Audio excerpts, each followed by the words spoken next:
Olá, meus irmãos, a paz do Senhor. E aí, tudo bem com vocês? Vamos para mais uma lição aqui no nosso canal, EBD em Foco, lição de número 2. Vamos falar um pouquinho sobre Oséias, o amor de Deus e a chamada ao arrependimento.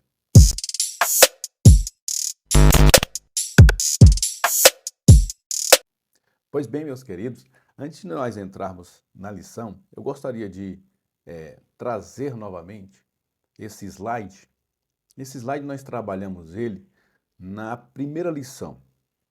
Então, eu já quero deixar essa recomendação. Você que vai dar a lição de número 2 e não teve ali o acesso à nossa primeira aula, lição de número 1, que a gente fez uma introdução de uns 20 minutos aproximadamente, eu vou deixar o link aqui na descrição, caso você queira. Eu recomendo que você vá lá nessa primeira lição, na introdução, em que nós vamos explicar aqui por uns 20 minutos essa linha do tempo.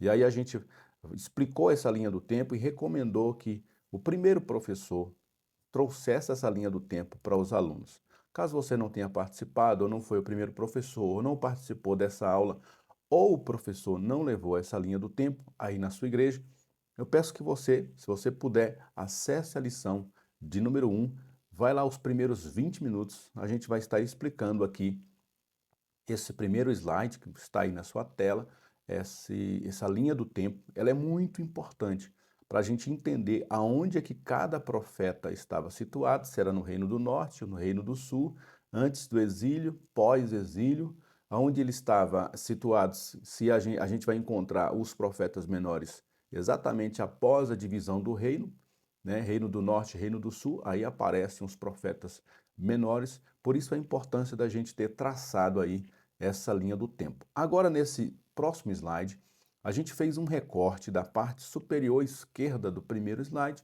que é o Reino do Norte, e a gente viu que lá no primeiro slide, a gente estava trabalhando ali 3 profetas que vão fazer parte ali do Reino do Norte, Jonas, Amós e Oséias. Então, naquela linha do tempo, que ela é mais curta, porque ela vai até o ano 722, quando eles vão ser deportados para a Síria, e todo o Israel ali vai ser devastado, vai ser desabitado, pouquíssimas pessoas ficarão ali, e vai haver uma mistura ali naquela região. Então, praticamente, a religião judaica vai ser esquecida, os costumes judaicos serão esquecidos, e aí essa parte norte do reino de Israel, ela vai deixar de existir. Então, a gente pegou esse recorte, trouxe para esse slide aqui agora, ampliou um pouco aquele recorte superior esquerdo, que é o reino do norte, pegou daqueles 3 profetas, a gente pegou o primeiro que a lição vai trabalhar aqui, na lição de número 2, que é exatamente o profeta Oséias, e a gente situou nesse slide aqui qual é o ponto exato em que Oséias vai ter o seu ministério. Há aproximadamente 750 a 730 é o período mais ou menos aproximado em que os historiadores colocam aí o profeta Oséias. Nesse nosso slide, a gente colocou ele no ano 730, que é o ano mais aceito, assim, que ele exerceu o ápice, né, digamos assim, do seu ministério, no ano 730. E se você reparar, esse ano 730 ele está apenas 8 anos antes do cativeiro assírio acontecer, do Império Assírio invadir o Reino do Norte, invadir Israel e devastar com as 10 tribos e levá-los cativos ali à Síria. Se você acompanhando o gráfico aí, você percebe que a gente colocou aí o ano 730, que foi aproximadamente onde Oséias estava aí profetizando. 8 anos depois, no ano 722, a Assíria vem e leva Israel cativo. E a gente colocou na parte de baixo desse slide, a gente colocou essas fotos para poder a gente fazer um resumo geral do que é o livro do profeta Oséias e qual é a dinâmica do livro do profeta Oséias. E basicamente a gente vai estar assim resumindo de uma maneira bem simples a nossa lição. E aí a gente depois vai entrar na lição para poder a gente discutir os pontos 1, 2, 3 e a gente também trazer alguns subsídios a mais para vocês, professores, e para quem nos acompanha como aluno e e é autodidata, gosta de estudar para chegar aí no dia da aula já, ó, bem afinado, tá bom? Então a gente colocou essa primeira fotografia à esquerda, no canto inferior, é o profeta Oséias. E o profeta Oséias, nessa história, ele está fazendo aí uma representatividade do nosso Deus. Então, Oséias aqui na história e na representatividade, ele representa a Deus. Ele vai passar na pele, Deus vai fazer o profeta Oséias passar na pele o que ele, Deus, estava passando em relação a Israel e a sua infidelidade. Então ele vai dizer a Oséias que Oséias deveria ir a uma mulher de prostituições, apanhar essa mulher de prostituições e se casar com ela. Então, essa segunda fotografia aí à esquerda, o nome dessa mulher é Gome, e essa mulher é símbolo de Israel. Então, Deus, Oséias, vai se casar com Gome, Israel. Então, o nosso Deus vai buscar Israel, vai trazer Israel para perto de si. Só que aí a gente vai começar a entender agora o que se passava, digamos assim, se a gente pode dizer assim, no coração de Deus, né, em relação à infidelidade de Israel. E ele vai fazer com que o profeta passe exatamente por isso. Após ele se casar com Gomer, ele vai ter 3 filhos. E aí Deus vai determinar que o nome das crianças serão essas 3 que eu trouxe aí no slide. Jezreel, que diz Deus semeia.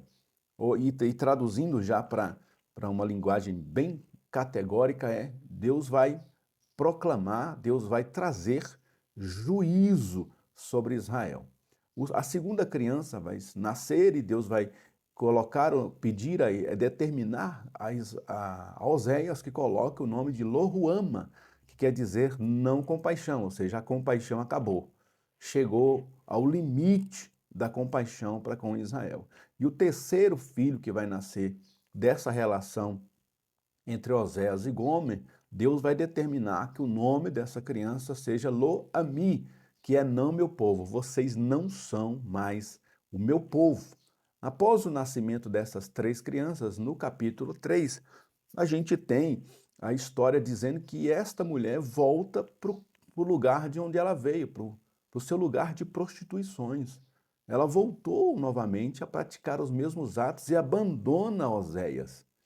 E aí Deus, então, fala para Oséias, vai lá agora, resgata ela, compra ela. Então, pelo que ele vai comprar, possivelmente há muitos historiadores que dizem que ela foi para um mercado, né, de prostituições. Ela se vendeu, né, para um mercado de prostituições, porque Oséias vai ter que oferecer um preço para ela. Então, Oséias vai lá, busca ela naquele lugar, paga o preço que foi determinado por ela e resgata ela novamente e leva ela para dentro de casa. Então a gente vai perceber que essa história, baseada no relacionamento Deus-Israel, esse foi um relacionamento bem assim, costumeiro, né? Deus resgata, Israel trai a confiança de Deus com outros ídolos.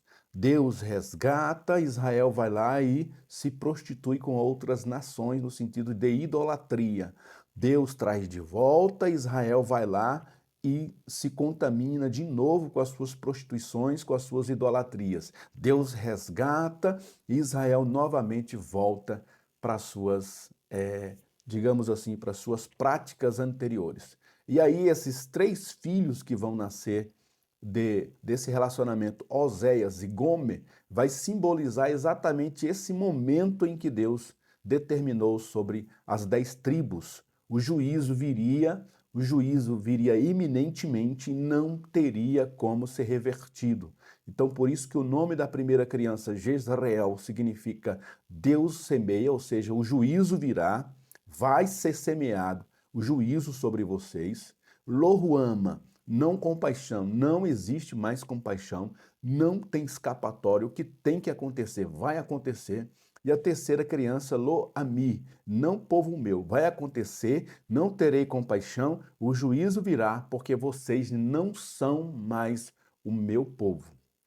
Eu já os rejeitei, não dá mais. Esse relacionamento está fracassado, está destruído, não dá mais para Deus suportar uma esposa, digamos assim, que toda vez ele resgata e ela volta às suas prostituições. E Oséias vai ser usado aqui para passar exatamente por esse processo aí, para que ele possa profetizar ao povo e experimentar também um pouco, digamos assim, dessas ações de resgate e traição, resgate e traição. E essa é a dinâmica do livro todo e é basicamente o resumo do livro, tá? Então a gente está exatamente no ano 730, Deus está dizendo que não terá mais compaixão, Deus está dizendo que o juízo virá, Deus está dizendo que esse povo já não é mais o seu povo. 8 anos depois, a Assíria virá e devastará toda a nação do Reino do Norte, ali as 10 tribos. E o mais interessante, eu coloquei na parte superior desse slide, que eles estavam vivendo uma aparente prosperidade. Esse é o grande problema de Israel do Norte. Porque toda vez que eles viviam ali debaixo de um jugo de uma nação, que eles viviam escassez de chuva, escassez na plantação, escassez de um rei que se levantava e ali eles clamavam a Deus, Deus enviava o socorro. Todas as vezes que eles estavam passando por aperto na área da agricultura, que eles viviam da agricultura, o gado morrendo, os inimigos vencendo eles, eles clamavam a Deus e Deus os socorria e os resgatava de volta e eles voltavam a adorar a Deus. Mas o problema aqui é porque eles estavam vivendo uma aparente prosperidade. Estava indo tudo bem, estava indo tudo muito bem nos relacionamentos entre as nações. Israel estava fazendo as suas articulações com os outros impérios. Israel estava adorando aos outros ídolos e ele estava dizendo que estes ídolos é que estavam mantendo Israel. Eram esses deuses que estavam abençoando Israel. E Israel estava muito feliz e muito próspero com seus ídolos. Essa aparente prosperidade levou eles ao fundo do poço. E aí o juízo já estava às portas, e é exatamente nesse ponto que surge o profeta Oséias, é nesse cenário que surge o profeta Oséias. E aí a gente entra de fato na lição e, na verdade, aplicada, a gente lê a seguinte mensagem. A mensagem de Oséias aponta para o imensurável amor de Deus que o moveu a enviar Jesus Cristo para salvar o pecador e fazê-lo membro da família de Deus. E a história de Oséias retrata exatamente o que Cristo fez por nós, né? Cristo, que é o Senhor, que é o Salvador do mundo, ele vem ao meio dos homens, vai lá no mercado de escravos, compra a gente com o seu precioso sangue, traz a gente de volta para si e coloca vestes novas, anel no nosso dedo, sandália nos nossos pés, coloca o nosso nome na sua herança, nas suas propriedades. A gente passa a ser filho legítimo dele, porque ele nos amou. Tudo isso foi por causa do seu amor. Não havia nenhum requisito de qualidade em nós que fizesse Jesus se mover que não fosse a sua compaixão. Deus, através de Cristo, nos resgatou por causa da sua compaixão, por causa da sua misericórdia, por causa do seu imensurável amor. É esse o retrato que nós temos aqui desse relacionamento Oséias e a sua esposa Gomer. Glória a Deus. O texto de referência vai dizer exatamente esse resumão que a gente falou, palavra do Senhor que foi dita a Oséias, filho de Beeri, nos dias de Uzias, Jotão, Acás, reis de Judá, e nos dias de Jeroboão, filho de Joás, rei de Israel. Eu coloquei aí, acrescentei, entre parênteses, o reino do norte. Então ele está dizendo que paralelo ao reinado de Jeroboão II, que foi o reino do norte, lá no reino do sul, em Judá, estava acontecendo os reinados de Uzias, Jotão, Acás e Ezequias. Então, do outro lado, no reino do norte, Jeroboão II, estava reinando, e lá nesse reinado, durante o reinado desse homem, Jeroboão II, o profeta Oséias estava sendo um instrumento de Deus lá no Reino do Norte. Verso 2, o princípio da palavra do Senhor por Oséias disse, pois o Senhor a Oséias, vai, toma uma mulher de prostituições e filhos de prostituição, porque a terra se prostituiu, desviando-se do Senhor. Abra-se um parênteses aqui para que a gente possa aprofundar nessa palavra de prostituições. A maior parte dos comentaristas não chegam a um acordo, não há uma unanimidade se essa prostituições, essa palavra prostituições se refere à prostituição no sentido mesmo físico com outros homens, de prostituta no sentido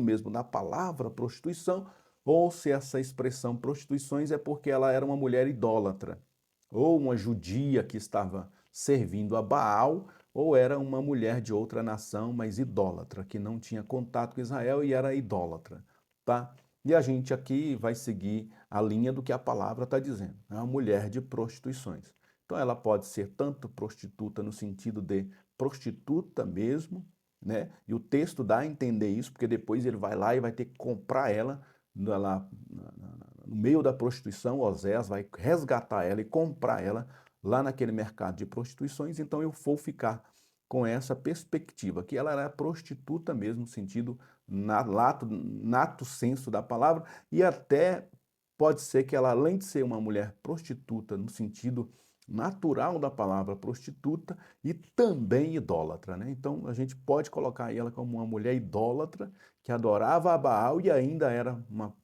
prostituta no sentido físico mesmo, tá? Então você pode ficar com essas interpretações porque nem mesmo os grandes estudiosos chegaram ao consenso sobre isso. Mas eu sigo essa linha de que ela era prostituta mesmo e pode até ser prostituta no sentido também de idólatra, adoradora de outros deuses, tá? Verso 3, e foi e tomou a Gomer, filha de Diblaim, e ela concebeu e lhe deu um filho.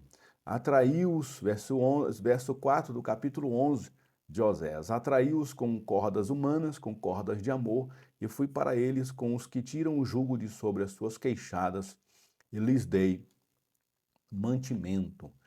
Olha a introdução, diz, a mensagem de Oséias era centrada na quebra da aliança do povo de Israel com Deus. Sua vida pessoal era uma ilustração pedagógica do amor de Deus e da infidelidade de seu povo. Então eu sublinhei essa expressão quebra da aliança, porque retrata perfeitamente isso, né? Você se casa, aí você leva a pessoa para dentro da sua casa, você dá mantimento, você dá alimento, você dá a herança para a pessoa, você coloca o seu nome sobre o nome da pessoa, e no outro dia você vai procurar a pessoa dentro de casa, ela foi lá e está te traindo. Aí você vai lá e resgata e traz de volta essa pessoa, cuida dela, limpa ela, zela dela. Quando você volta lá de novo, ela novamente voltou para o mesmo lugar.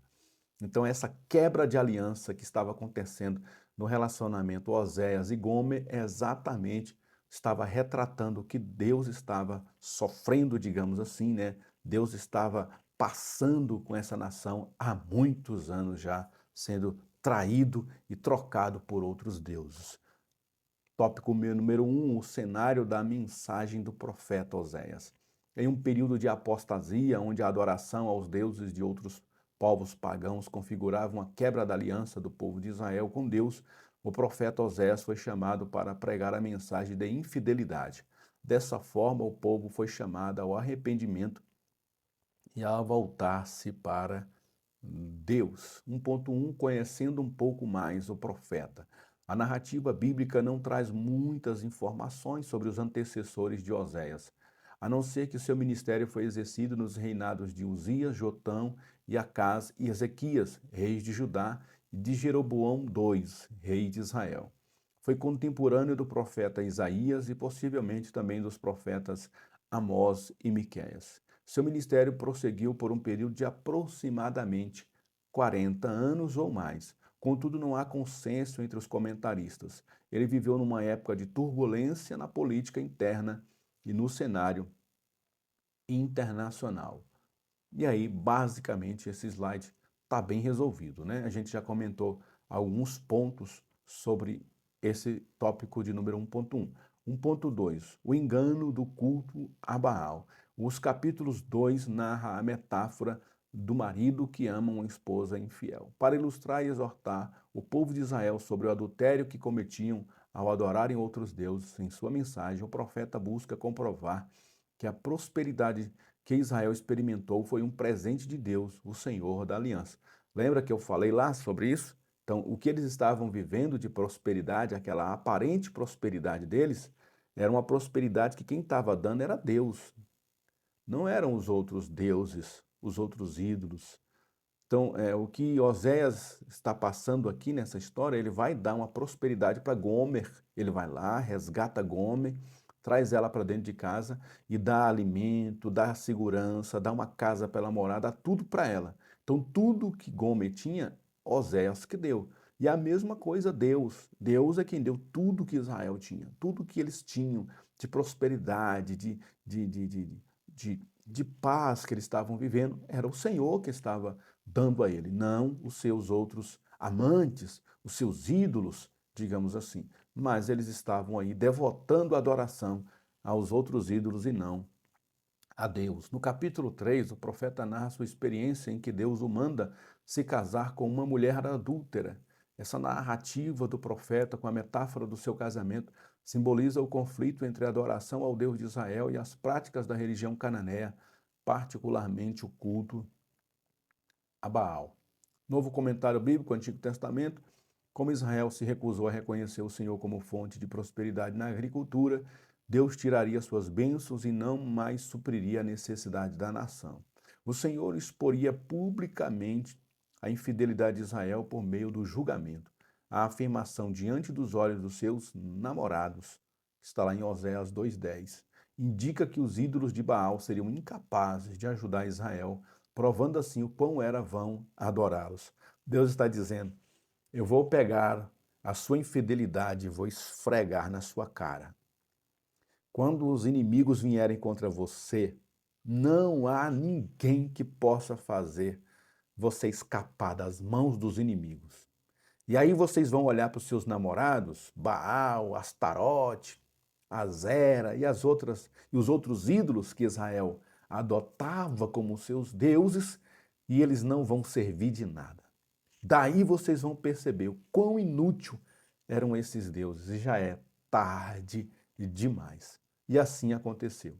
Israel passou por esse vexame, foi derrotado, destruído, assolado, levado cativo para a Síria, e os seus ídolos, os seus deuses, nada puderam fazer a favor de Israel. 1.3, as consequências da infidelidade de Israel. Oséias buscava entender as causas que traziam sofrimento ao povo e descobriu na apostasia deles a razão de todas as mazelas que enfrentavam. Eles haviam se afastado de Deus, o Criador de todas as coisas, que os acompanhou e não os desamparou em toda a sua jornada, desde os seus pais até aquele momento. O profeta, totalmente engajado em sua realidade social, política e religiosa, buscava alertar seu povo para o perigo do engano de seus líderes religiosos. Por isso, sua mensagem foi uma dura crítica à sociedade, que usava a religião como pano de fundo para atender seus próprios interesses. Comentário do Champlin diz assim: um profeta ou sacerdote não podia tomar como esposa uma mulher prostituta, sobretudo se ela continuasse praticando a sua arte. É assunto de discussões se a esposa de Oséias já era uma prostituta, ou se ela se prostituiu depois de ter se casado com ele. Este versículo, considerado isoladamente, subentende a primeira possibilidade, ou seja, ela já era prostituta. Encontramos aqui uma ordem altamente irregular, dada pelo próprio Yahvé. Todas as regras deveriam ser quebradas. Esse homem santo deveria buscar uma prostituta, ainda praticante, para tomá-la como esposa. Através de tão estranhas circunstâncias, seria ensinada uma lição objetiva espiritual. A nação de Israel era essa prostituta adúltera e Yahvé era seu marido. Esse relacionamento que Deus está mostrando para Israel é um relacionamento que era sustentado pelo amor de Deus. Então Deus ia, resgatava Israel e prosperava Israel. Mas eles insistiam em ir lá e agradecer o que eles tinham, não ao Senhor que os trouxe para dentro de casa, mas os seus amantes, seus ídolos. E essa história sempre se repetiu, né? Sempre se repete.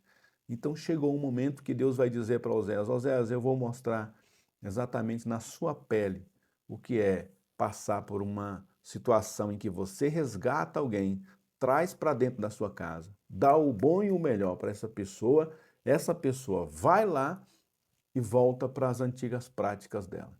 Ela está dizendo que tudo que ela tem, que na verdade está dando, são seus amantes, não é você, Oséias. E assim Deus estava há muitos anos, há muitos séculos, passando ali com esse povo, o povo de Israel, até que esse momento, exato momento do ministério do profeta Oséias, era um momento crítico em que Deus já estava com a conta deles praticamente já no final e eles iriam pagar essa fatura com o fim daquele cenário. Todos eles seriam levados cativos, o cenário seria devastado e a gente não teve mais relatos a partir disso. A gente não sabe que fim deu, as pessoas pesquisam, a gente pesquisa muito sobre isso, o que se deu com o Israel do Norte após o cativeiro.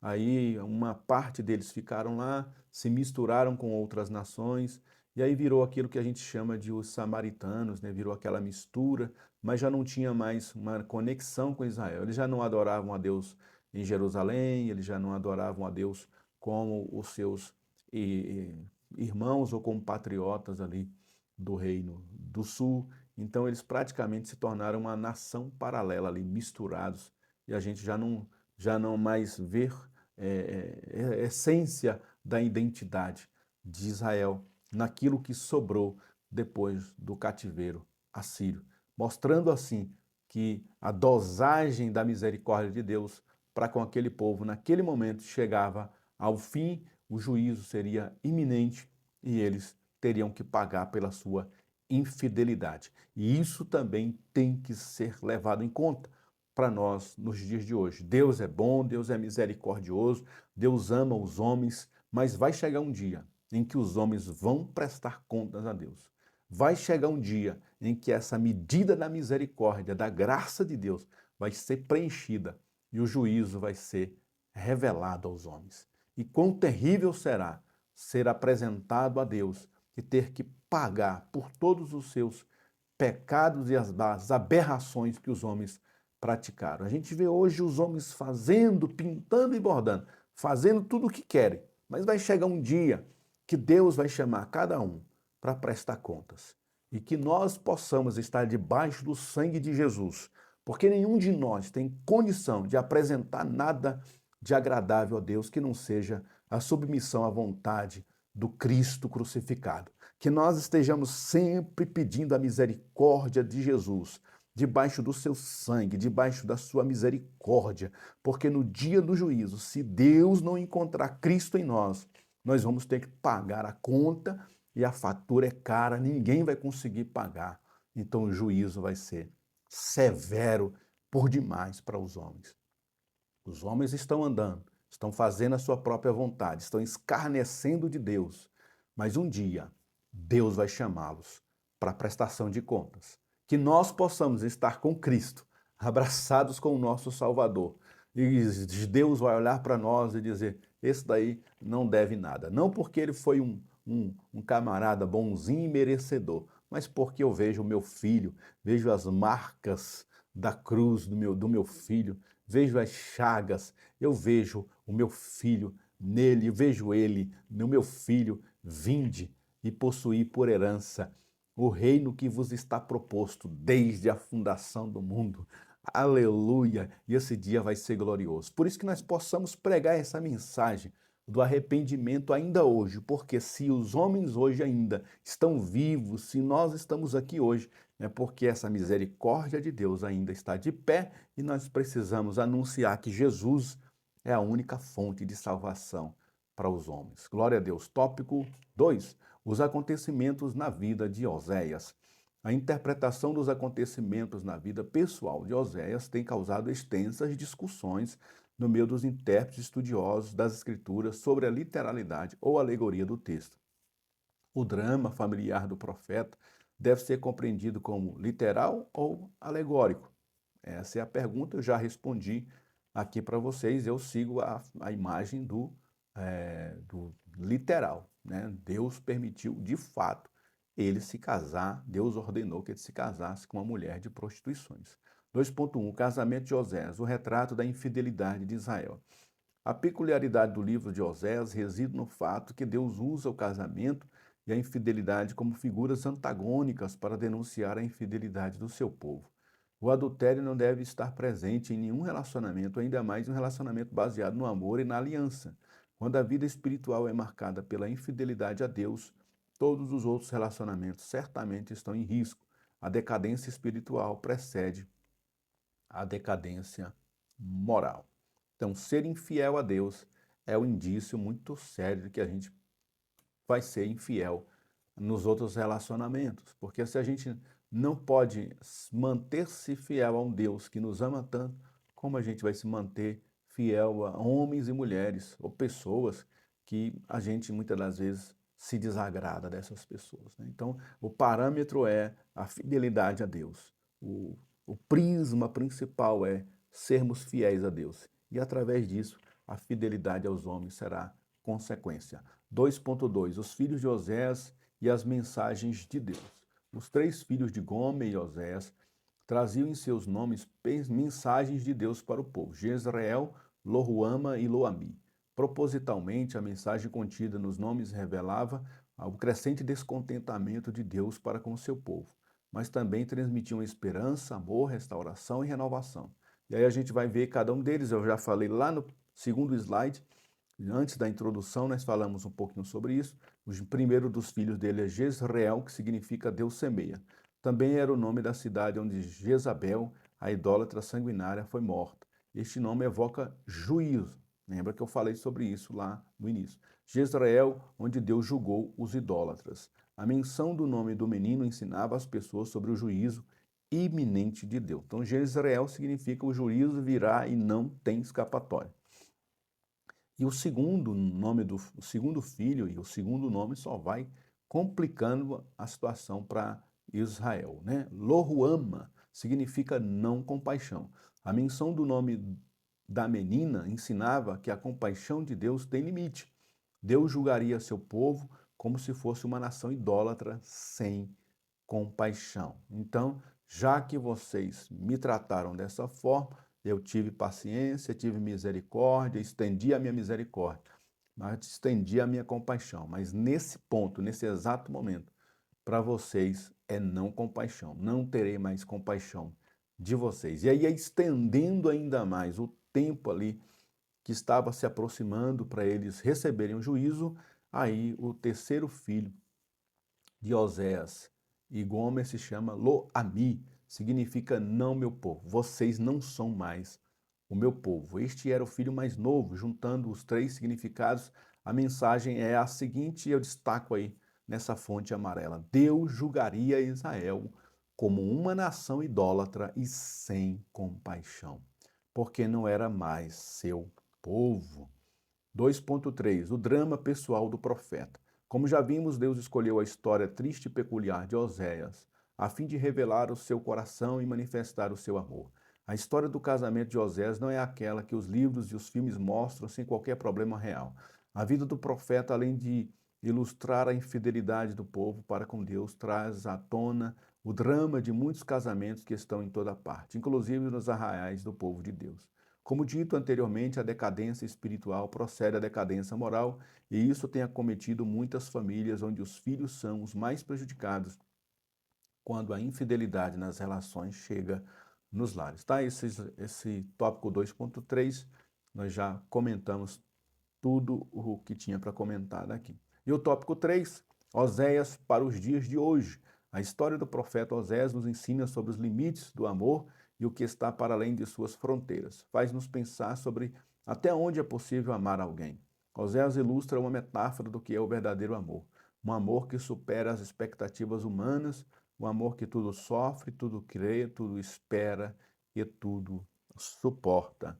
3.1 O extraordinário amor de Deus. Apesar de tanta infidelidade, idolatria, violência, ainda depois de conscientemente rejeitarem a Deus, o chamado amoroso de Deus se fez ouvir através da mensagem do profeta. E eu destaco aí, abre aspas para Oséias 14:1, converte-te, ó Israel, ao Senhor teu Deus, porque pelos teus pecados tens caído. Havia um futuro de prosperidade reservado para os remanescentes fiéis após o exílio. O Senhor prometeu perdão, renovar sua aliança e derramar bênçãos abundantes. São promessas que apontam para a vinda de Jesus Cristo, que estabeleceu uma nova aliança e um futuro no qual o povo de Israel, ao se arrepender, será chamado filhos do Deus vivo e desfrutarão das maravilhosas bênçãos de Deus juntamente com os gentios que se arrependerem. E aí essa parte aqui final eu destaquei ela toda em fonte amarela, porque é uma promessa escatológica, é para os dias futuros. A gente vai ver na prática que o Israel do Norte nunca mais voltou ao seu que era. O Israel do Sul ainda assim conseguiu voltar, conseguiu restaurar os muros, conseguiu restaurar o templo. Eles ainda tiveram um pouquinho ali do que eram antes. Mas o Israel do Norte nunca mais foi o mesmo. Então essas promessas aqui, a gente entende que são promessas escatológicas. São para o Israel todo, quando todo o povo de Deus, o Israel de Deus, juntamente com a igreja do Senhor, quando eles se unirem e forem participarem das promessas através da pessoa bendita de Jesus. Tá? Então eram promessas escatológicas, porque se a gente olhar para o cenário que foi pós-exílio, praticamente não houve mais o Israel do Norte, só o Israel do Sul que voltou para suas terras e também nunca mais foi a mesma glória que era antes, porque Deus havia deixado uma promessa que a glória que eles tiveram só vai ser futuramente no reino milenial de Cristo. E aí já é escatologia, já é um outro capítulo. Um novo comentário bíblico, Antigo Testamento. Nossa cultura frequentemente descreve o amor em termos de paixão, sensualidade ou cega devoção. Por essas medidas, o amor é pouco mais do que uma atração incontrolável por alguém.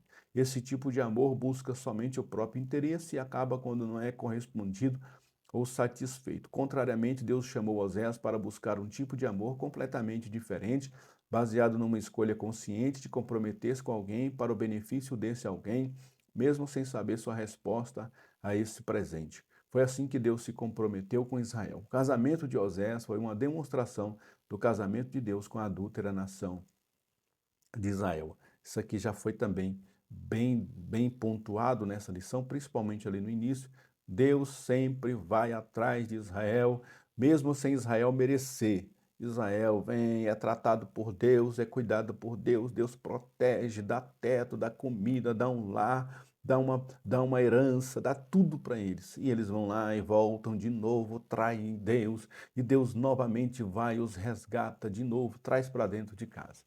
Então, esse retrato Oséias ia passar literalmente na pele aqui, tá? 3.2, um chamado ao arrependimento. Eu destaquei todo esse slide aí em amarelo, que todo ele é importante para nós aqui. O livro de Oséias relata uma história de amor com detalhes constrangedores que passam longe de uma relação baseada verdadeiramente no amor e no compromisso. Com base nisso, faz clamores agonizantes e cheios de angústia ao reino de Israel, diante de sua situação de terrível apostasia. A dor do profeta ilustra a dor do próprio Deus.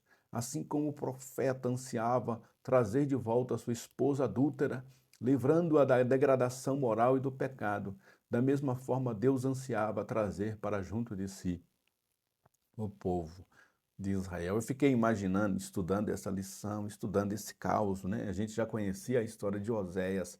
Sempre quando a gente volta no texto de Oséias, a gente fica assim meio que perplexo, né? Como que é terrível se a gente imaginar isso para nós, a gente ter que ir atrás de uma pessoa que não tinha nenhuma qualidade para a gente ter pegado ela e se casado. Mas a gente foi lá e trouxe a pessoa. Ela não tinha nenhuma característica que nos agradasse, mas a gente foi lá, pegou e por amor, por misericórdia, trouxe para dentro de casa, tratou, deu banho, deu perfume, roupas novas, colocou anel no dedo, dividiu a herança, colocou dentro de casa, colocou dentro dos quartos, pintamos a casa, organizamos as mobílias e essa pessoa passou a morar com a gente. Nós nos casamos, tornamos uma só família. De repente, quando você acorda, procura a pessoa e de um lado para o outro e cadê o fulano? Não está mais aqui, voltou para lá, para os seus caminhos da prostituição. E você fala, nossa, que coisa, né? E aí você vai lá e compra essa pessoa, resgata essa pessoa, traz ela no colo. A imagem ali que nós trouxemos no início dessa lição é isso, né? Na capa dessa lição é Oséias trazendo ela aqui no braço, resgatando ela e trazendo de volta para casa. Essa imagem é muito triste, irmãos, porque é alguém que não valoriza o outro, o que o outro fez. Era Israel não valorizando o que Deus havia feito com eles. E se a gente trouxer para os nossos dias, a gente não valorizar o que Deus fez por nós. Toda vez que a gente vira as costas para Deus e o abandona, nós estamos dizendo que eu não valorizo o que Deus fez por mim.